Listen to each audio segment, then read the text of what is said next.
બોટાદ જિલ્લાની ગઢડા વિધાનસભા બેઠક નંબર 106 પર ચૂંટાયેલા શંભુનાથજી ટુંડિયા વિધાનસભા ક્ષેત્રમાં હાજર રહેતા ન હોય તેને લઈને આવેદનપત્ર આપવામાં આવ્યું।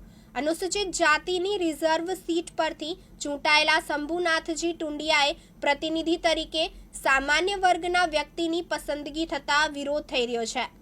ત્યારે ચૂંટણી જીત્યા પછી કોઈ ધારાસભ્ય પાર્ટીનો રહેતો નથી, ત્યારે ભાજપના પ્રચાર માટે ધારાસભ્ય કામગીરીથી અળગા રહેતા હોવાના આક્ષેપ સાથે આવેદનપત્ર પાઠવી બંધારણીય ફરજથી કિનારો કરવાનો આક્ષેપ કરવામાં આવ્યો અને ગઢડા વિધાનસભા ક્ષેત્રના મતદાતાઓ સાથે વિશ્વાસઘાત તેમજ વ્યક્તિગત કામ કરવા માટે ધારાસભ્ય તરીકે રાજીનામું આપે તેવી માંગ કરવામાં આવી।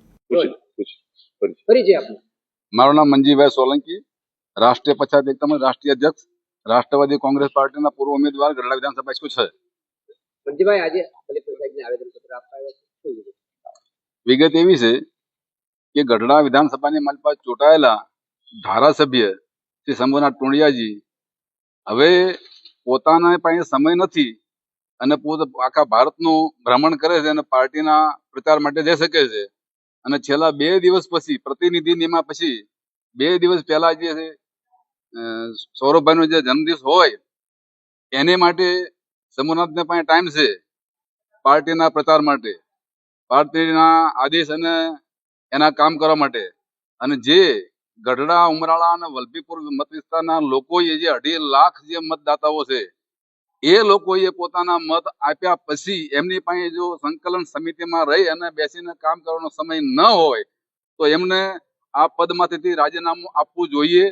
સંકલન સમિતિમાં જે બેસી શકે એવા જ લોકોને ચૂંટવા પડે ને જનતાના મતથી જો આવ્યા હોય પછી કોઈ પણ વ્યક્તિ પાર્ટીનો રહેતો નથી।